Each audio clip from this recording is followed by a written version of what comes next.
Of the pictures sent in by our eyewitness reporters. From Abia is this picture of a broken down truck on this bad road used by commuters from Abia State to link Ikore-Ekpene in Akwa Ibom State. Our eyewitness reporter says the road, which has been abandoned for 2 years, is a death trap.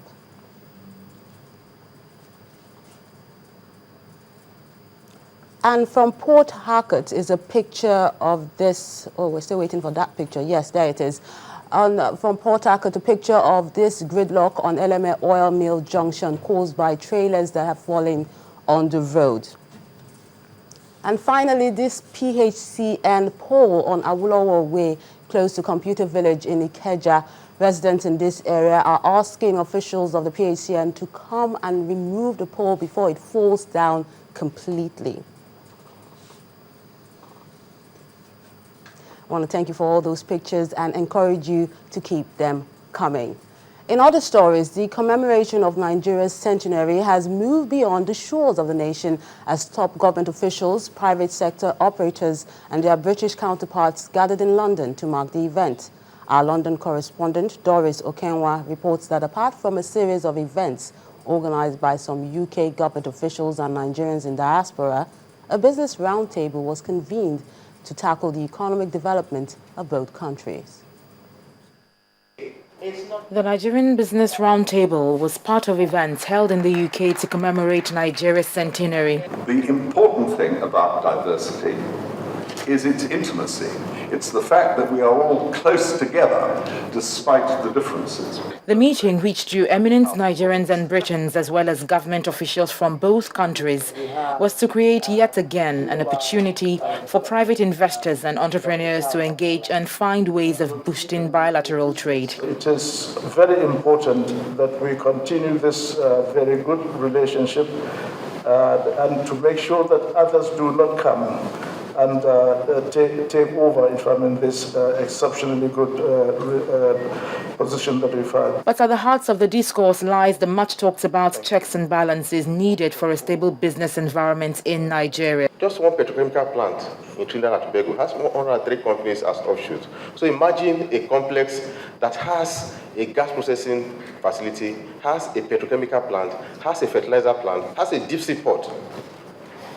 The number of industries that will come out of that zone is beyond what you and I can imagine. And that will warehouse one of the biggest or the largest gas cities in Africa, the Ugiribe gas city. For you to succeed peacefully as a country, education and health must be at the top of the agenda, but accompanied by increase in power. You look at this, it is a colossal problem to think about, and yet it is a whopping opportunity for investors. The reason is the suppressed demand for electricity in Nigeria is so huge today. Development deficits and gaps in governance remain a greatly contested issue in Nigeria. The thing is, power is a game changer for us. And once we have power that the entire value chain is plugged into, the earning power of the average Nigerian is going to go up. We need to caution ourselves, we need to stamp our feet and demand that things be put right. We need to reduce the level of risk that the country is exposed to. And as Nigeria continues to work on its international image, some would agree that to complete this picture, a lot of sorting out, a lot of fixing of internal issues back home needs to be addressed as well. Doris Okenwa, Channels Television News, London. The 2015 general elections are approaching, and international groups are calling for the polls to be conducted fairly and peacefully. For the West African Network for Peace Building, the Independent National Electoral Commission cannot carry the burden of conducting the elections alone, as the success of the polls should be a collective responsibility. Our correspondent, Amarachi Ubani, has the report.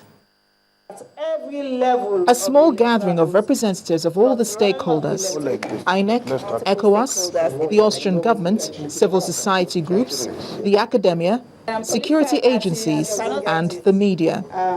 The concern here is that much has been said about the elections, with focus on impending violence, So much that there have not been discussions on how to prevent them.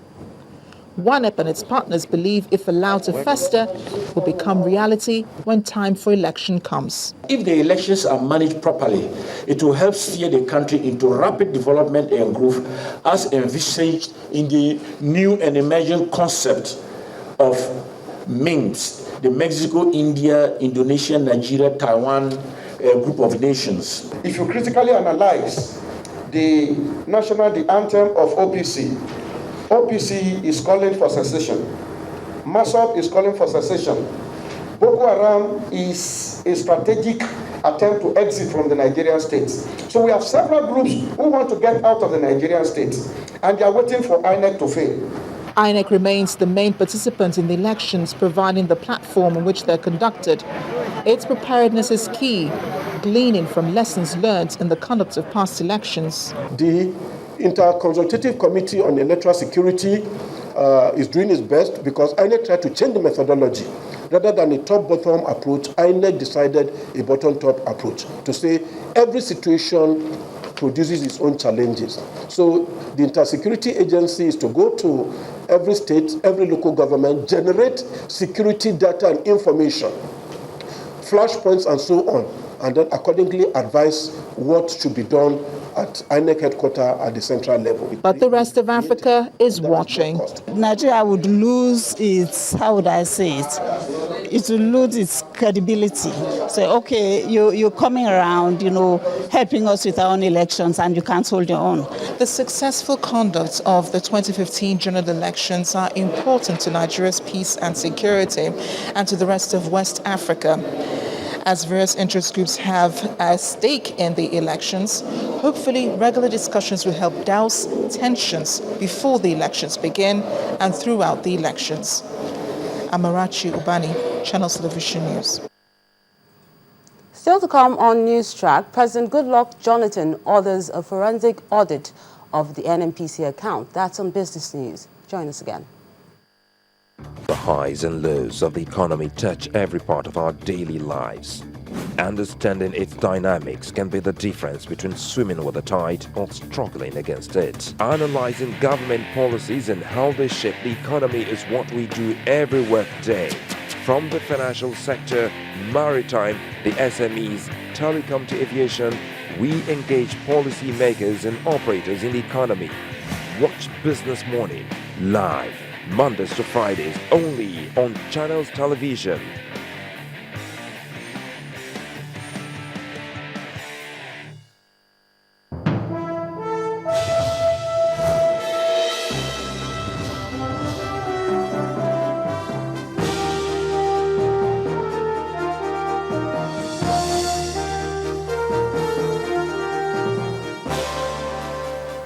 On Business News, after weeks of public uproar over an alleged $20 billion in the missing state revenues, the president has ordered a forensic audit of the National Energy Company. This comes after the central bank governor, Lamido Sanusi, presented evidence to Parliament in February, alleging that Nigeria National Petroleum Corporation, NNPC, failed to remit $20 billion that it owed to federal government coffers. According to Sanusi's testimony, the biggest gap in accounting is for $8.5 billion, which the NNPC says it retained from revenues to cover subsidies it was owed on importing gasoline and kerosene. Mr. Sanusi was himself accused of financial recklessness and gross misconduct at the central bank, which led to his suspension. The presidency denies his removal was related to his allegations against the NNPC. Small and medium-scale enterprises are believed to be a significant contributor to Nigeria's economy and the largest driver of profit for companies. That's why First Bank Nigeria PLC has over the years shown commitment to supporting players in the industry. As part of its retail segment program for 2014, the lender plans to evolve an SME capacity building initiative to create better access to finance for customers and non-customers of the bank. U.S. crude futures held steady at around $98 per barrel in early Asian trade today.